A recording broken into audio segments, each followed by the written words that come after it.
ఆ రోజు కూడా ఆయన ఇచ్చింది ఈ దేశ ప్రతిష్ట గురించి మాట్లాడుతూ వ్యవసాయం పైన ఏ విధంగా ఎంఫసైజ్ చేయాలనో దాని గురించి ఎక్కువ మాట్లాడే పరిస్థితి వచ్చింది. అదే మరిగా దిశ ఆయన ఒక పుస్తకం రాశారు, వింగ్స్ ఆఫ్ ఫైర్ అని ఒక పుస్తకం రాసి యువతరానికి ఒక స్ఫూర్తిదాయకంగా, ఒక స్ఫూర్తినిచ్చే విధంగా, ఇన్స్పైర్ చేసే విధంగా వారు రాయడం జరిగింది.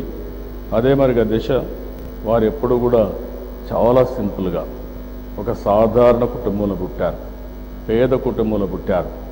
అయితే అచంచలమైన విశ్వాసంతో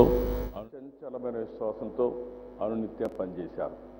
ఆ విధంగా పనిచేసి ఒక మామూలు వ్యక్తి అసాధారణమైన శక్తిగా ఏ విధంగా తయారవుతారో నిరూపించిన వ్యక్తి అబ్దుల్ కలాం అని చెప్పి కూడా నేను మీకు తెలియజేస్తున్నాను. ఇంకొక పక్క దిశ ఆయన రాసిన పుస్తకం ముందుగానే రాశారు. ఏదైతే ఒకవేళ నేను చనిపోయిన తర్వాత కూడా హాలిడేగా డిక్లేర్ చేయొద్దండి, అవసరమైతే 2 గంటలు ఎక్కువ పని చేయండి, అదే మీరు నాకు ఇచ్చే నివాళి, ఆ విధంగా ముందుకు పోవాలని చెప్పి కూడా ఆయన ముందుగానే చెప్పారంటే ఒక దూరదృష్టితో ఆయన చెప్పడం జరిగింది. అందుకని ఈ ప్రభుత్వం కూడా ఆయన చనిపోయిన తర్వాత హాలిడే డిక్లేర్ చేయకుండా ఇంకా 1 గంట ఎక్కువగా పనిచేయమని పిలిపించామని చెప్పి కూడా నేను మీకు తెలియజేస్తున్నాను. నేను ఆయన యొక్క ఫ్యూనరల్ కూడా అటెండ్ అయిన దిశ అటెండ్ అయినప్పుడు కూడా మీరు చూస్తే అక్కడ కూడా ప్రజలు చాలా పెద్ద ఎత్తున వచ్చి వారి నివాళులు అర్పించడం జరిగింది. ఇవన్నీ కూడా మనకు స్ఫూర్తిదాయకంగా ఉండాలని చెప్పి కూడా నేను మీకు తెలియజేస్తూ ఆయన్ని శాశ్వతంగా గుర్తుపెట్టుకోవడానికి, యువతకు కానీ ప్రజల్లో ఒక స్ఫూర్తిని ఉండడానికి, రాజకీయ నాయకులు కూడా ఒక ఆదర్శంగా తీసుకోవడానికి, ఆయన పేరు గుర్తుండడానికి ఒంగోలులో ఒక IIIT పెడుతున్నాం. ఆ IIITకి అబ్దుల్ కలాం పేరు పెట్టాలని చెప్పి ఈ ప్రభుత్వం నిర్ణయించుకోవడం జరిగింది. రెండో దిశ ఈ ప్రభుత్వం మెరిటోరియస్ స్టూడెంట్స్ అందరికీ ఒక ప్రతిభ పురస్కారాలు ఇస్తున్నాం. అందుకు కూడా దానికంటే మించిన అకేషన్ కూడా లేదు. అందుకే మేము ఆలోచించాం ఆ పురస్కారాలకి అబ్దుల్ కలాం పేరుతో పురస్కారాల పేరు పెడితే బాగుంటుందని చెప్పి నిర్ణయించడం జరిగింది. ఇలాంటివన్నీ కూడా దిశ ఓసారి మనం ఆలోచించుకోవాల్సింది.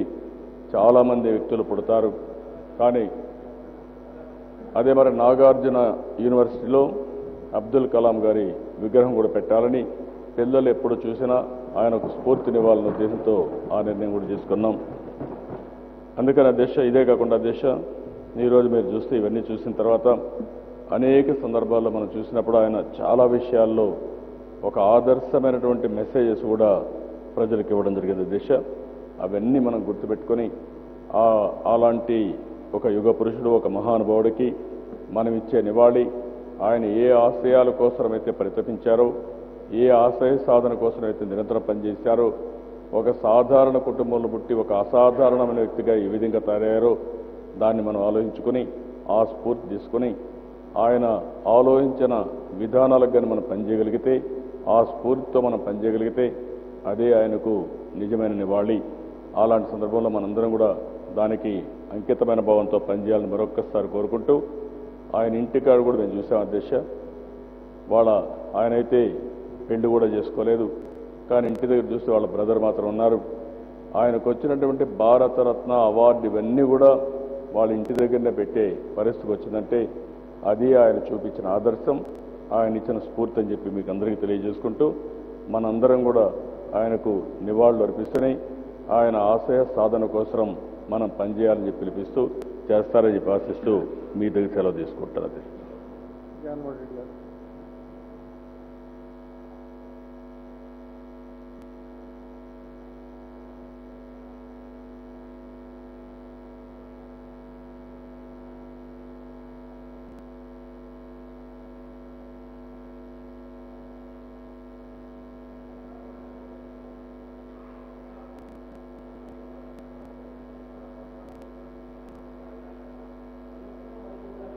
problem left.